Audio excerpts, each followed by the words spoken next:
इस टाइप के क्वेश्चन में पहली बात तो हमको ये कॉन्सेप्ट क्लियर होना चाहिए that here you can use the concept of centre of मास।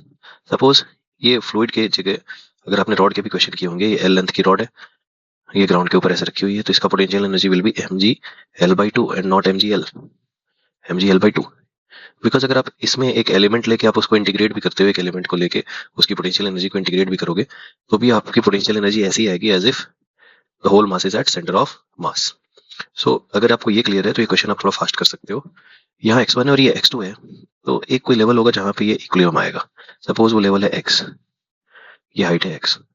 तो कॉन्सेप्ट बस इसमें इतना ही होता है इस x को निकालने के लिए, दैट जितना इधर फ्लूइड का लेवल नीचे जाएगा वॉल्यूम, उतना ही इधर ये ऊपर जाएगा। Level decrease equal to level increase. Now इस क्वेश्चन में तो बेसिकली एरिया इक्वल गिवन है। मैं आपको बताता हूँ अगर एरिया इक्वल नहीं होगा तो भी आप कैसे इस क्वेश्चन को करोगे। So what is the volume decrease here? Area 1 into length, जो भी लेंथ में चेंज आया बिकॉज वॉल्यूम होता है पाई आर स्क्वायर एच। और उधर इंक्रीज कितना आया है? Area 2 into x minus x two.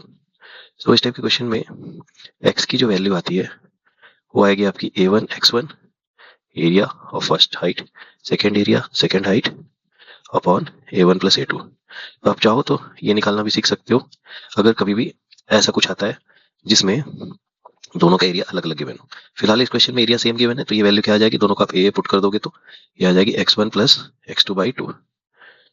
सो ये तो पहले हमने x निकाल लिया। Now what was the initial potential energy of the system? इस सिस्टम की इनिशियल पोटेंशियल एनर्जी थी फर्स्ट m1 g h/2 और सेकेंड की थी m2 g x2/2। Now mass को आप क्या लिख सकते हो? मास को आप लिख सकते हो density into area into length, because density into area is volume.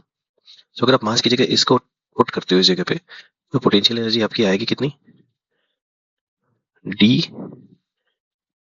S and ये ग्रेविटी, और ये जो x1 है इस x1 के साथ मल्टीप्लाई होके हो जाएगा x1 स्क्वायर बाई 2। सिमिलरली अगला टर्म होगा D s ji x2 square by 2। और फाइनल पोटेंशियल एनर्जी इसी की जैसे क्या होगी?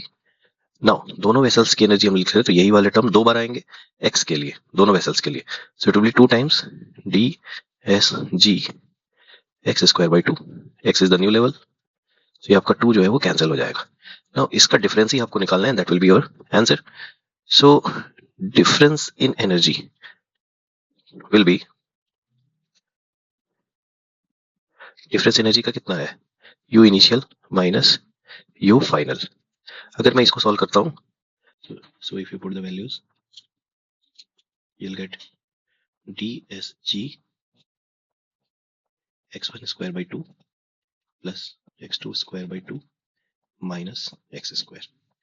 और यहाँ से आप by 4 कॉमन ले लो, 1/4। क्वेश्चंस में जैसे ऑप्शन है उसको भी देख के आपको समझ में आएगा। यहाँ आएगा 2x1 square 2x2 square minus 4x square, और x की वैल्यू क्या निकाली हमने? x1 प्लस x2/2 का होल स्क्वायर। अगर आप देखोगे ये जो by 4 आने वाला है और ये by 4 इसको आप कैंसिल कर दो, this value comes out to be dsg by 4 2x1 square plus 2x2 square minus, इसको आप एक्सपैंड कर दो तो ये हो जाएगा 4 is cancelled out, a square plus b square जो आने वाला था वो माइनस हो जाएगा, और जो प्लस 2ab आने वाला था वो माइनस 2ab आ जाएगा। तो ये वैल्यू क्या आ जाएगी यहाँ पे? अगर आप ध्यान से देखो इससे एक x1 स्क्वायर कैंसिल होगा, एक x2 स्क्वायर कैंसिल होगा। So x1 square plus x2 square minus 2x1 x2 which is what? x1 minus x2 का whole square, and this is your answer.